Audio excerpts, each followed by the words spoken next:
Hello Honey's, நான் உங்கள் woodland angel. இன்றைக்கி நம்ம சாம்பலானாலும் காதல் செய்வேன்ற சீரிஸோட அடுத்த எபிசோட் தான் பார்க்க போகிறோம். இந்த எபிசோடில் ஹீரோன்னு அன்றைக்கே கண்டுபிடிச்சார்ல, ஒருத்தங்க ஒரு கூலிங்கான பிளேஸ்லேருந்து தான் வந்து பாய்சன் கண்டுபிடிக்கிறாங்கன்னு அந்த இடத்த கண்டுபிடிச்சிடுறாங்க. அங்கே ஒருத்தர் இருக்காங்க, அவங்களும் இவங்களை தாக்க வராங்க. ஆனால் இவர் அவங்கள கொண்டுடுறாரு. அந்த சமயத்தில் அவர் பக்கத்தில் எதையோ ஒன்று பார்த்துட்டு இவங்கெல்லாம் ஷாக் ஆகுறாங்க. அதுக்கப்புறம் நம்ம ஹீரோயினை கட்டுறாங்க. அந்த ஹீரோயின் வந்துட்டு இப்போ இந்த பாய்சனை வளர்த்துட்டு இருந்தவர் 70 வருஷமாக காணுமாமா. அதையும் அவங்க சொல்கிறாங்க. பக்கத்தில் இருக்கிறத பார்த்து ஷாக் ஆகுறாங்க. ஹீரோயின் வந்துட்டு ஒரு நாவல் படிச்சுட்ருக்காங்க. அது நைட் இமோட்டல் எழுதின மூன் இமோட்டல் எழுதின நாவலாமா. அந்த நாவல் வந்து ரொம்ப சென்டிமெண்ட்டாக இருக்குது. இந்த மாதிரிலாம் எழுதாதீங்க, ஏன்னா அதில் வந்து இம்மோர்ட்டலும் ஹியூமனும் லவ் பண்ணுற மாதிரி, அதில் வந்து இந்த லவ் வந்து எல்லாருக்கும் தெரிஞ்சதுனால 2 பேரும் சாம்பலாக போயிட்டாங்க அப்படின்ற மாதிரி. அதை பார்த்தோன்னே இது ரொம்ப டச்சிங்காக இருக்குது அப்படின்னு சொல்லிட்டு இவங்க சொல்லிகிட்ருக்காங்க. அதை பார்த்து இவர் வருத்தப்பட்டுருக்காரு மூன்லாடு. இங்கே ஹீரோவை கட்டுறாங்க. ஹீரோ வந்துட்டு நம்ம கெட்ட அரசர்கிட்ட வந்துட்டு இந்த மாதிரி ஒருத்தரை உங்களுக்கு தெரியுமா அப்படின்னு சொல்லி கேட்டோன்னே, ஓ அப்படியா, அவர் தான் என்ன பண்ணியிருக்கு, அவர் தான் அந்த விஷத்தை வளர்த்தாரா அப்படின்னு சொல்லி கேட்காங்க. ஆமாம், ஆனால் அங்கே நான் இன்னொன்றும் பார்த்தேன் அப்படின்னு சொல்லிட்டு ஒரு துணியை கொடுக்குறாரு. அந்த துணியில் சுற்றி கொடுக்குறாரு. அது என்ன தெரியுதா, அந்த பீஸ்ட் ஒன்று இருந்துச்சு, அவங்கக்கிட்ட இருந்து கூட ஹீரோவுக்கு பாய்சன் ஏறிச்சே, அந்த பீஸ்ட்டு பிடிச்சாங்கல்ல, அந்த பீஸ்ட்டோட பாய்சன் அங்கே இருக்குது அப்படின்னு சொல்கிறாங்க. இதை பார்த்து நான் ஒரு ஷாக் ஆகுறாரு. உங்களுக்கு அவரை தெரியுமா தெரியாது அப்படின்னு. எனக்கு அவனை தெரியாதே அப்படின்னு. இப்போ தான் நான் அவனை சொல்லும்போது உங்களுக்கு தெரியும்னு சொன்னீங்க.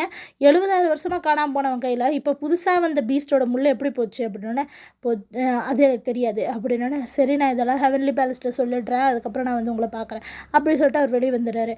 இவங்களுக்கு கெட்ட அரசருக்கு தெரிஞ்சு வச்சு பிரச்சனை பெருசாகிடுச்சின்னு சொல்லிட்டு. அப்புறம் வந்துட்டு இவர் வந்து இங்கே வெளியே நின்றுட்டு இருக்கும்போது மூஸுக்கு ரொம்ப உடம்பு முடியல.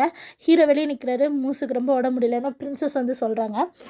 உடனே அவர் வந்து மூஸை சரி பண்ணலான்ட்டு வரும்போது மூஸை எந்திரிச்சு காலில் விழுந்து முட்டி போட்டு கேட்குறாரு, உடம்புல இருக்க அந்த சில்க் வாமை எடுத்துருங்க, அப்போ தான் நான் நல்லா இருக்க முடியும் அப்படின்னா பிரின்சஸ் விட மாட்டேங்கிறாங்க. அப்போ பிரின்சஸ்ட்டை சொல்கிறாரு, நான் நிறைய தப்பு பண்ணிட்டேன், இன்னும் யார் வேணாலும் என்னை கண்ட்ரோல் பண்ணலாம், நான் அதை விட்டுட்டு முழுசாக நான் உன் கூட சந்தோஷமாக இருக்கணும்னு நினைக்கிறேன், கொஞ்ச நாள்னாலும் நான் நிம்மதியாக இருக்கணும், ப்ளீஸ் உதவி செய்ய அப்படின்னு சொன்னோன்னா சரின்றாங்க. அப்புறம் ஹீரோவும் வந்துட்டு அவனுக்கு அதாம்மா பிடிச்சிருக்கு அப்படின்னு சொல்லும்போது அவர் அந்த சரின்னு சொல்கிறாங்க. இவர்கிட்டையும் கிளாஸ் ஃபயர் இருக்குது இல்லையா, அந்த தாமரை பூலேருந்து ப்ளூ கலர் ஃபயர் வருமே, அதான் அதை வச்சு அவரை செலி பண்ணுறாங்க. அவரோட சில்க் வாமெல்லாம் சாவடிக்கிறாங்க. அப்படியே அது இறந்து போகும்போது அவர் ரொம்ப வழியில் துடிக்கிறாரு. பிரின்சஸ் அதை பார்த்து வருத்தப்படுறாங்க. அப்புறம் கடைசியில் ஹீரோ பார்த்துட்டு சொல்கிறாரு, இவனை இனிமேல் நீதாம்மா பத்திரமா பார்த்துக்கணும், இப்போ இவன் ஒரு மனுஷன் மாதிரி அப்படின்னு சொல்கிறாங்க. கண்டிப்பாக நான் உயிரோடு இருக்க வரைக்கும் அவனை நல்லா பார்த்துப்பேன் அப்படின்னு சொல்கிறாங்க. அதுக்கப்புறம் ஒருத்தவங்க வந்துட்டு இந்த மாதிரி ஜெயிலையே அவன் செத்து போயிட்டான், நீங்கள் பிடிச்சிட்டு வந்தவங்க அப்படின்னு சொல்கிறாங்க. பார்த்தா அந்த கெட்ட அரசர் அவரை கொன்னே விட்டாங்க. உடனே இதை பார்த்துட்டு என்ன இப்படி ஆயிடுச்சுன்னு இவங்க 2 பேர் வெளியே வரும்போது நல்ல அரசர் வெளியே வராரு. நீங்கள் இவ்வளோ தூரம் எனக்கு உதவி செஞ்சதுக்கு ரொம்ப நன்றி அப்படின்னு சொல்கிறாங்க.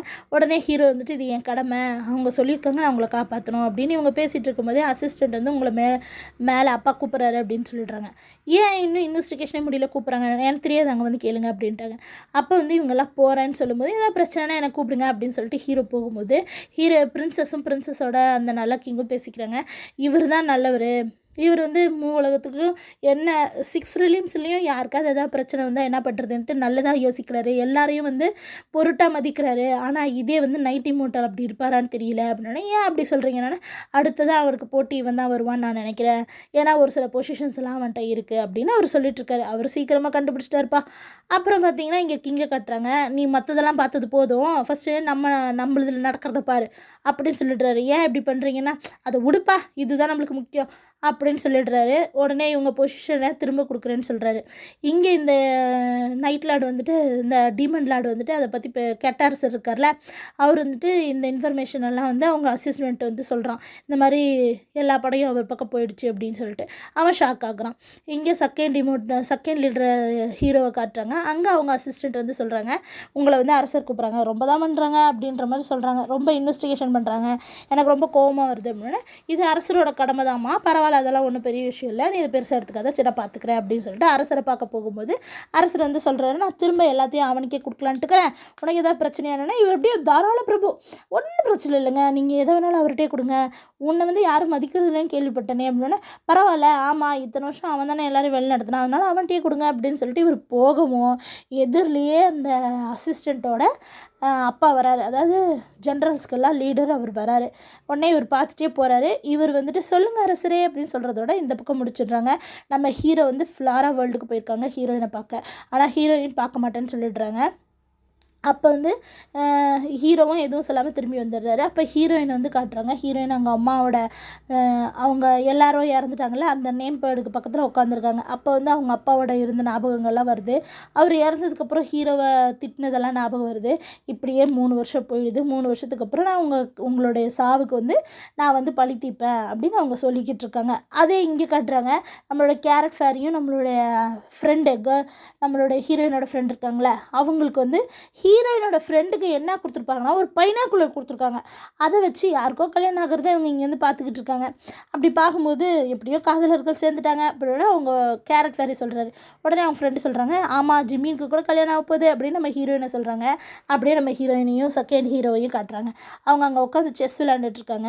இந்த 3 வருஷமாக நீங்கள் அடிக்கடி எனக்கு கூட வந்து கம்பெனி கொடுக்குறீங்க, உங்களுக்கு ஏற்கனவே நைட்டில் வேறு வேலை, காலையிலையும் என் கூட இப்படி வந்து விளையாண்டுட்டு இருந்தால் உங்களுக்கு எப்படி அப்படின்னா, எனக்கு இதுதான் ரொம்ப பிடிச்சிருக்கு, எனக்கு டயர்ட் ஆகலை, நான் இதே மாதிரி தான் எப்போவும் கூட இருப்பேன் அப்படின்னா, எனக்கு இந்த கல்யாணத்தில் ஆமாம் இன்னும் 3 நாளில் கல்யாணம், என்னம்மா பிரச்சனை அப்படின்னா, இல்லை என் மனசில் எதுவுமே இல்லை, உங்களுக்கு நல்லாவே தெரியும், பரவாயில்லம்மா எனக்கு உன் கூட வாழ்கிறது தான் பிடிச்சிருக்கு அப்படின்னு அவர் சொல்லிடுறாரு. ஆனால் மனசில் சாரி ஹீரோயின் அப்படின்னு சொல்கிறாரு. அது எதுக்குன்னு தெரியல, இதுமாரி நம்ம பார்க்கலாம். அப்புறம் இதே மாதிரி ஹெவன்லி பேலஸை கட்டுறாங்க. அங்கே மூணி மட்டும் மூன் லாடும் டெஸ்டினி லாடும் நேருக்கு நேராக மோதிக்கிறாங்க. எங்கேம்மா இப்படி அவசரமாக போகிறேன் அப்படின்னா, இல்லை அரசர் இந்த மாதிரி எல்லோரும் உட்காரதுக்கான சீட்டெல்லாம் என்னை பிரித்து கொடுக்க சொன்னாங்க, அதை தான் காட்டுறதுக்காக போகிறேன் அப்படின்னு. ஆமாம்மா 2 பேரும் வேலையை மாற்றிக்கலாமா அப்படின்னு கேட்குறாரு. ஏன்னா இவர் கல்யாணத்தை நடத்தணும், அவங்க உட்காரதுக்கு சீட்டு கரெக்டாக பண்ணி கொடுக்கணும். எனக்கு ஜிம்மின்னு இன்னொருத்தனை கல்யாணம் பண்ணிக்கிறது கொஞ்சம் கஷ்டமாக இருக்குது, நாம் என்ன இப்போ வேலையை மாற்றிக்கலாமா அப்படின்னா, கிங்கு உங்களை தான் ரொம்ப நம்பியிருக்காரு, அதனால் நீங்களே அந்த வேலையை செய்யுங்க அப்படின்னு சொன்னால் நம்ம கிண்டல் பண்ணிட்டு போயிடுது. அப்புறம் 3 லாடு அங்கே நின்றுட்டு ரொம்ப சோகமாக பேசுகிற மாதிரி நம்மளுக்கு காட்டுறாங்க. அப்புறம் செகண்ட் ஹீரோ வந்து வீட்டுக்கு வந்துடுறாரு. அவரோட பேலஸ்க்கு வந்தோடனே அவங்க அசிஸ்டண்ட் பார்த்து ஹீரோயின் எப்படி இருக்காங்கன்னா சூப்பராக இருக்கிறாங்கன்னு சொல்லிட்டாரு. அப்புறம் உடனே அங்கே வந்தோடனே செகண்ட் ஹீரோட இடத்துல ஒரு கப் இருக்குது, டீ கப்பு. அதை பார்த்தோன்னே இதை உங்களுக்கு கிங்கு தான் கொடுத்து விட்டாரு, உங்கள் மேலே ரொம்ப பாசம். என்ன திடீர்னு காலம் கடந்து நீங்கள் பாசம் வச்சு என்ன பிரயோஜனம், உங்கள் கண்ணுக்கு எப்போ அவன் தானே முக்கியமாக தெரியுமா அப்படின்னு சொல்லிட்டு அவர் கோவமாக பேசும்போது, அப்போ வந்து அந்த அசிஸ்டன்ட் சொல்கிறாங்க, போதும் நிறுத்திடுங்க, இதுக்கப்புறம் எதுவும் செய்ய வேண்டாம்னு. 3 வருஷமாக பிளான் பண்ணியிருக்கேன், இப்போ தான் எல்லாம் செய்யணும், போய் நீ 3 ஜென்ரல்ஸையும் வர சொல்லு அப்படின்னு சொல்கிறாங்க. உடனே இங்கே ஹீரோக்கு அவங்களோட அசிஸ்டண்ட் இப்படி செகண்ட் ஹீரோ சொன்னது தெரிஞ்சோடனே, ஓகே அவன் பெரிய பிரச்சனை ஏதோ பண்ண போகிறான், நம்ம உஷாராக இருக்கணும் அப்படின்னு சொல்லிட்டு ஹீரோயினை பார்க்கறதுக்காக வராங்க. ஹீரோயின் அங்கே ஒரு போயம் எழுதியிருக்காங்க. அது வந்து நான் ஒன்று மிஸ் பண்ணுறேன்னு ஸ்ட்ரைட்டாக சொல்கிற மாதிரி இருக்குது.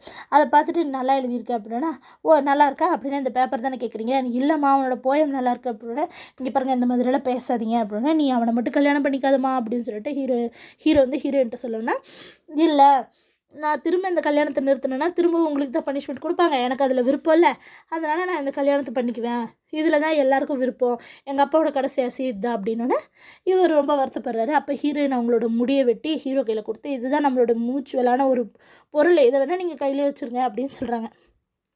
அதோட நைட்டை காட்டுறாங்க. நைட்டு வந்து இந்த செகண்ட் ஹீரோ இத்தனை நாள் ஒரு ஸ்டாரை பண்ணிகிட்டு இருந்தாரே, அதில் 8 ஸ்டார் இருக்கு, அது கூட நான் என்னமோ நினச்சப்பா, அது வந்து போருக்கு தேவையான ஒரு கமாண்ட் மாதிரி அதை வச்சு செஞ்சுட்டு இருந்திருக்காரு.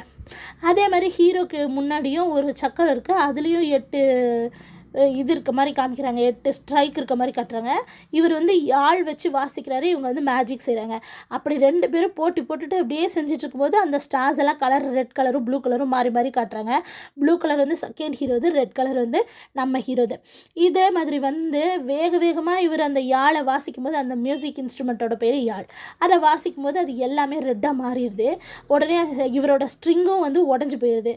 அப்போ பார்த்துட்டு இவன் இவ்வளோ சீக்கிரம் விட்டு கொடுக்க மாட்டானே, இதில் ஏதோ பிரச்சனை அப்படின்னு சொல்லிட்டு ஹீரோ சொல்கிறாரு. அதே மாதிரி செகண்ட் ஹீரோக்கிட்டையும் அவங்க அசிஸ்டண்ட் கேட்குறாங்க, நீங்கள் இவ்வளோ சீக்கிரத்தில் விட்டு கொடுக்க மாட்டீங்களேன்னா கையில் ஒரு பாட்டிலை கட்டுறாங்க, இது வந்து ஸ்னேக் இம்மோர்ட்டல்து அப்படின்னு சொல்கிறாங்க. அப்படின்னா அது பாய்சன் தானே, அது யார் கொடுக்க போகிறாங்களோ என்ன பண்ண போகிறாங்களோ அது நாளைக்கு தான் நம்ம பார்க்கணும்.